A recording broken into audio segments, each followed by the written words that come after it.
Assalamualaikum warahmatullahi wabarakatuh dan selamat sejahtera. Hari ini kita akan pelajari tentang reka bentuk elektrik. Okey.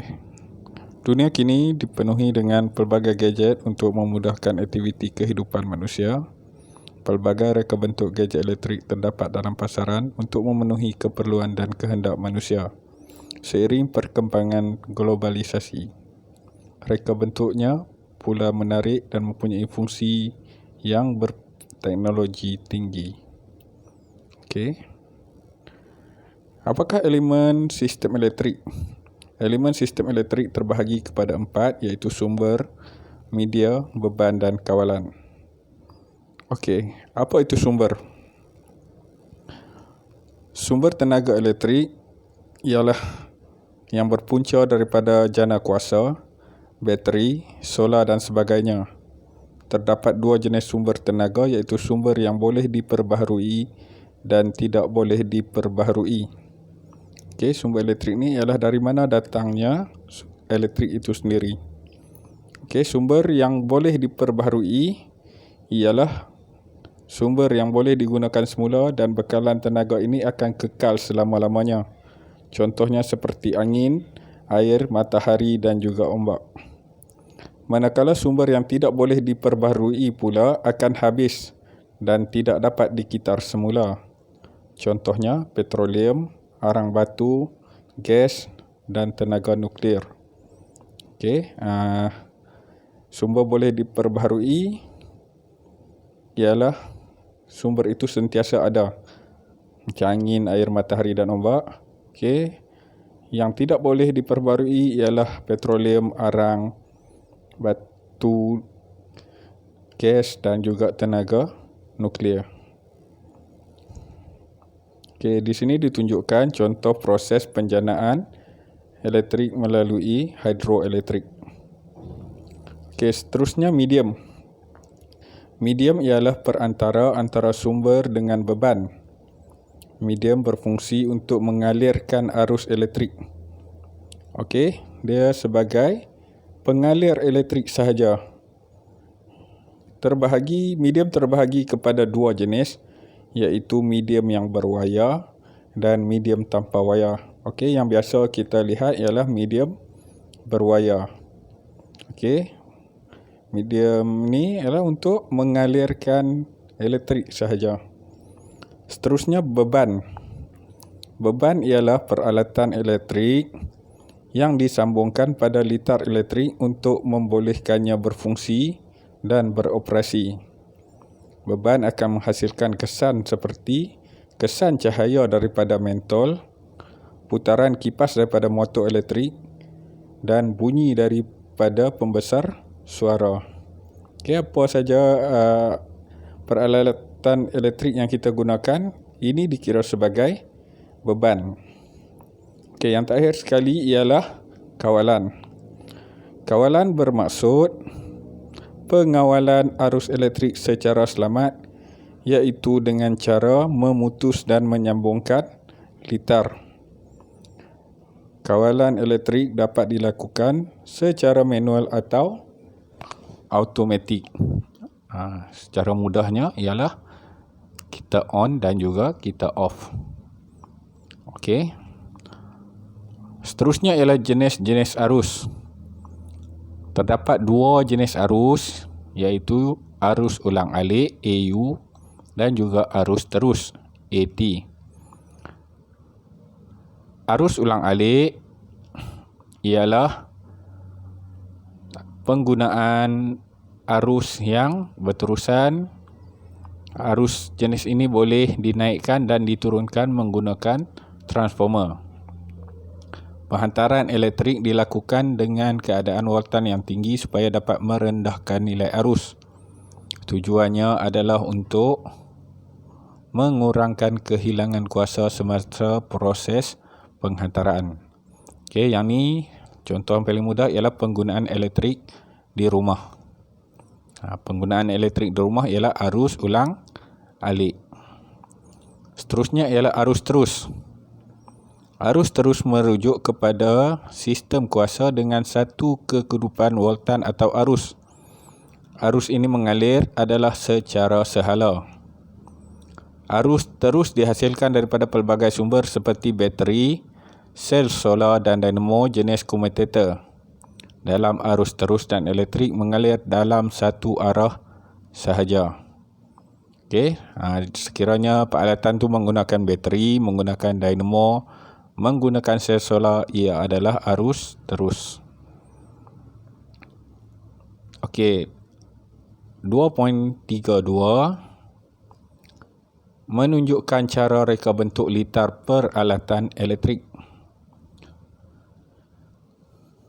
Reka bentuk litar bagi sesuatu peralatan elektrik dapat ditunjukkan menerusi 3 aspek, iaitu keselamatan, kedudukan peranti dalam litar dan sambungan litar. Yang pertama, keselamatan. Litar peralatan elektrik seperti periuk nasi direka bentuk dengan ciri-ciri keselamatan. Ciri-ciri keselamatan ini penting kerana dapat melindungi pengguna dan juga melindungi periuk tersebut daripada berlakunya litar pintas. Litar elektrik periuk nasi terletak di bahagian bawah periuk. Kedudukan litar adalah tersembunyi, tidak dapat dicapai tangan dan tidak terdedah. Ciri-ciri ini dapat melindungi keselamatan pengguna daripada terkena renjatan elektrik. Kalau kita lihat pada gambar rajah, kedudukan litar itu, semua wayar dan sebagainya berada di bahagian bawah periuk nasi itu. Seterusnya ialah kedudukan peranti dalam litar. Rajah 2.3.4 menunjukkan litar elektrik pada periuk nasi. Reka bentuk kedudukan peranti-peranti seperti sensor tekanan, sensor suhu dan elemen pemanas diletakkan bersama dengan litar elektrik. Reka bentuk ini bertujuan untuk menjimatkan ruang selain menekankan aspek keselamatan. Di samping itu, susunan litarnya kelihatan kemas dan menarik. Faktor ini menjadikan reka bentuk litar elektrik itu sesuai untuk tujuan komersil. Jika kita lihat semua sensor dan juga litar disembunyikan di bahagian bawah periuk nasi tersebut. Yang ketiga ialah sambungan litar. Reka bentuk sambungan litar elektrik pada komponen atau peranti akan disusun mengikut fungsi yang dikehendaki. Terdapat pelbagai jenis litar dalam penyambungan litar. Antaranya termasuklah litar tertutup, litar buka, litar pintas dan litar bypass. Apa itu litar tertutup? Litar tertutup mempunyai satu kitaran lengkap pergerakan arus, voltan dan kuasa dalam satu litar elektrik. Contohnya, mentol menyala apabila switch ditutup.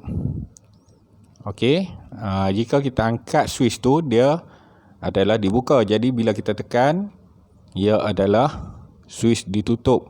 Jadi apabila switch ini ditutup, elektrik dapat mengalir melalui switch tersebut sehinggalah mentol itu dapat menyala. Seterusnya ialah litar buka. Litar buka ialah litar yang tidak mempunyai satu kitaran lengkap arus, voltan dan kuasa dalam satu litar elektrik. Contohnya, mentol tidak menyala kerana switch dibuka atau wayar terputus. Jadi kita nak tengok, kita tengok dari dekat. Yang di atas ini litar tertutup kerana switchnya telah menyambungkan elektrik ini supaya elektrik ini mengalir. Sementara yang di bawah ini litar buka, terlihat ianya telah dibuka. Jadi elektrik tidak dapat mengalir pada switch tersebut. Seterusnya ialah litar pintas. Litar pintas berlaku apabila wayar positif, yang bertandakan tambah itu, yang bocor bersentuhan dengan wayar negatif yang bocor tanpa melalui mentol beban. Wayar positif dan wayar negatif yang bersentuhan itu akan dapat menghasilkan percikan bunga api yang dapat menyebabkan kebakaran. Kalau kamu lihat di sini, wayar itu, kulit wayar itu sudah tiada, dia telah bocor. Kedua-duanya telah bocor. Jadi apabila ia bersentuhan, ia menyebabkan berlakunya litar pintas.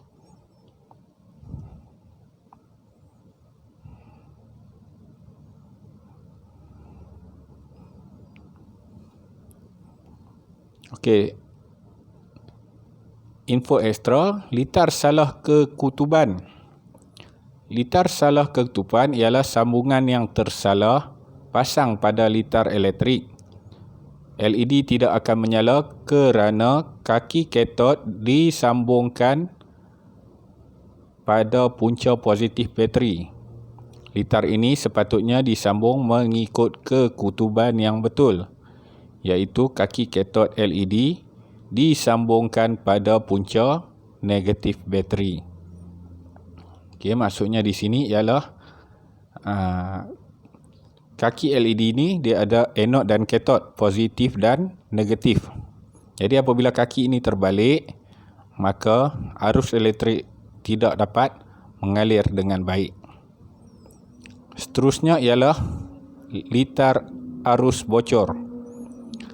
Litar arus bocor ialah litar yang terjadi akibat daripada kebocoran arus pada wayar hidup dengan bahan logam perkakasan elektrik.